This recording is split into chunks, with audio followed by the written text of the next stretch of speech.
Hola, bienvenidos al videotutorial de introducción del manual de manejo de autómata. En este vídeo vamos a ver cómo iniciarnos en el autómata, cómo ver cómo funciona, las partes que tiene y qué es lo que más vamos a utilizar. Comencemos abriendo el programa en nuestro icono. Nos saldrá una ventana con una sugerencia, daremos a aceptar. Y lo siguiente que haremos será abrir un nuevo programa, ¿no? Podemos hacerlo desde archivo, dando a nuevo, o desde el icono que nos aparece en la barra de herramientas. Abrimos y aquí tendremos que elegir la opción de TSX Micro, que es nuestro autómata, y luego el modelo. El modelo tendremos que dar al 3710 V3.0, que es el autómata por el cual vamos a programar y al que vamos a transmitir luego mediante el cable este programa para que ejecute todo lo que le vayamos a decir aquí en el...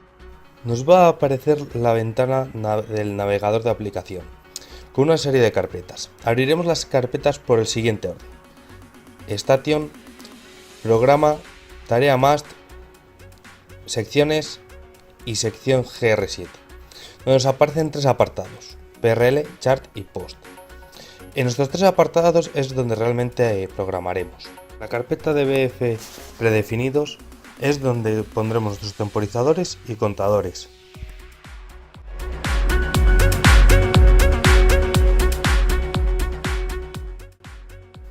Comencemos con el Chart. En el Chart es el apartado donde haremos el grafet con las operaciones que queremos transmitir a nuestro PLC, es decir, a nuestro autómata. Para poder hacerlo nos aparece una barra de herramientas en la parte inferior con los siguientes iconos.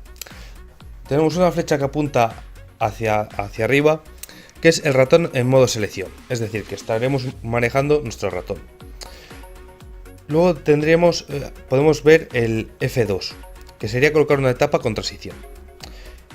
Luego tenemos la etapa sola, etapa inicial, envío a una etapa de destino, colocar una transición, indicar procedencia de envío, enlace de etapa a transición, enlace de transición a etapa, final de secuencias simultáneas y comienzo de secuencias simultáneas. Y por último, con el F12, colocar un comentario. Habéis visto que al principio nos ha aparecido una ventana informativa que lo que nos quiere decir es que donde vemos que pone F2, F3 son los atajos que podemos utilizar para seleccionar estos iconos sin que sea necesario utilizar el ratón. Una vez tenemos la estructura de nuestro grafet, tendremos que poner las condiciones de marcha de cada etapa en las transiciones. Para ello tendremos que pinchar en el recuadro blanco que aparece en la línea horizontal de cada una de ellas y nos saldrá el siguiente diálogo.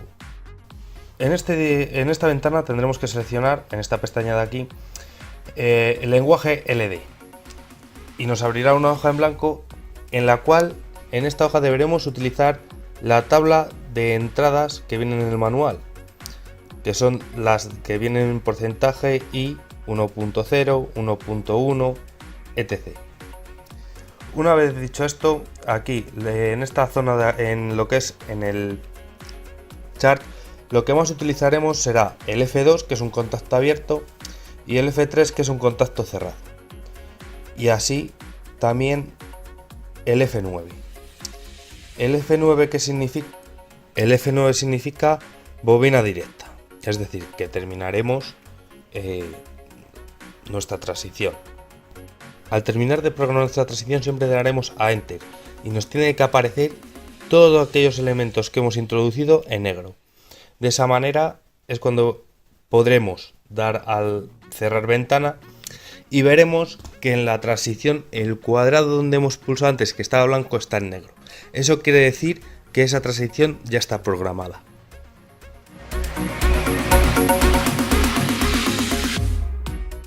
Ahora comencemos con el PRL. El PRL es donde vamos a programar lo que es los ciclos continuos el temporizador o un contador si nuestro programa lo requiere.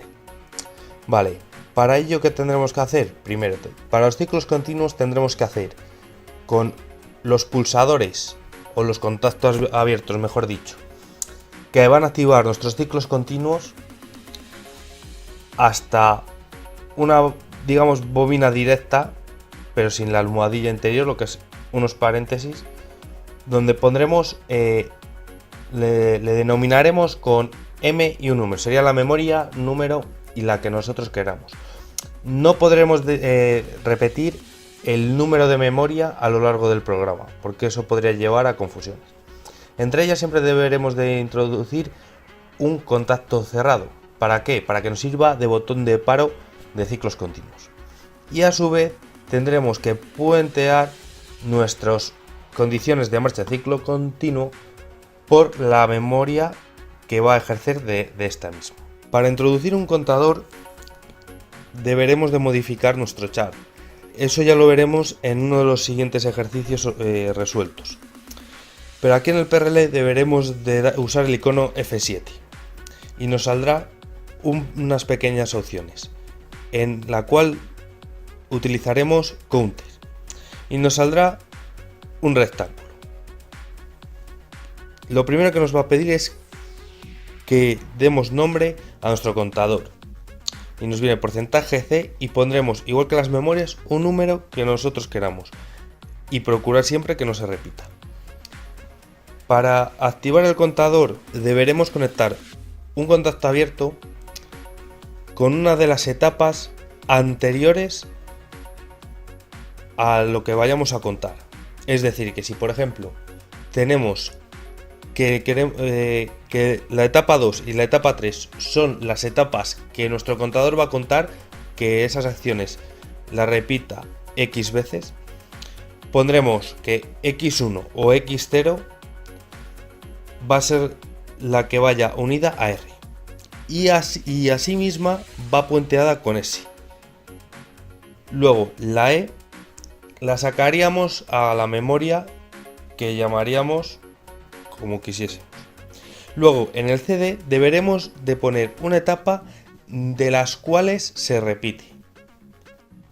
Es decir, en el ejemplo que he puesto anteriormente, por ejemplo sería el 2 o la etapa 3.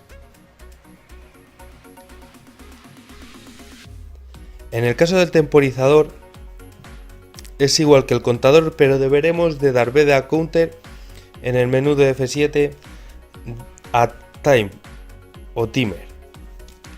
Ahí nos saldrá un recuadro el cual nos pedirá nombrar nuestro temporizador, le daremos un número y tendremos que poner que activa ese temporizador. Vale, los temporizadores pueden ir o dentro de una etapa o en una transición. Si es dentro de una etapa deberemos de ponerle la etapa con un contacto abierto y que esté conectada a ese conector que pone in.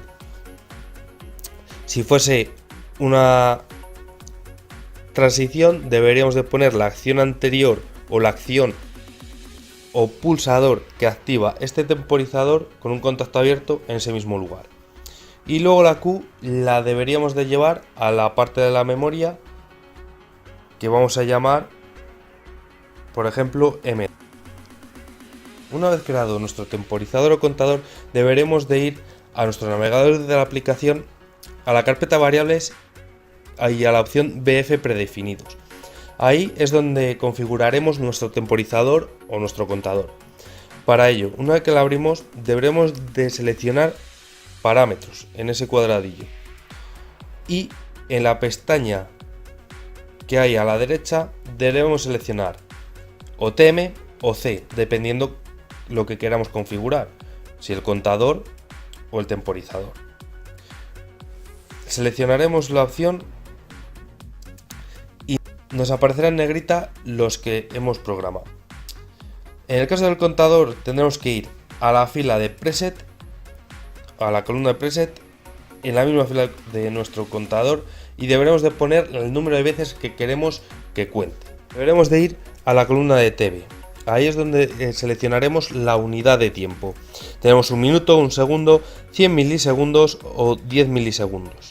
Seleccionamos, normalmente van a ser segundos, o al menos los ejercicios que vamos a hacer nosotros, pero seleccionamos la opción que más nos convenga o la que tengamos que seleccionar y iremos a la columna de preset y ahí elegiremos la cantidad de unidades que queremos. Es decir, que por ejemplo, si queremos 5 segundos, tendríamos que elegir en TV la unidad 1 segundo y en preset poner 5. Una vez hecho esto, a mí lo que más me gusta hacer es volver al PRL y ver si se han programado bien el contador o el temporizador. ¿Cómo se ve esto? Pues muy sencillo. Iremos al temporizador y veremos que en TV pone en la unidad de tiempo que hemos elegido y en tm.p el número, es decir, en este caso habíamos dicho 5 segundos, pues nos aparecería en TV 1 segundo y en la parte de abajo 5. Y en el contador nos aparecerá en la parte de CP el número de veces que queremos que cuente.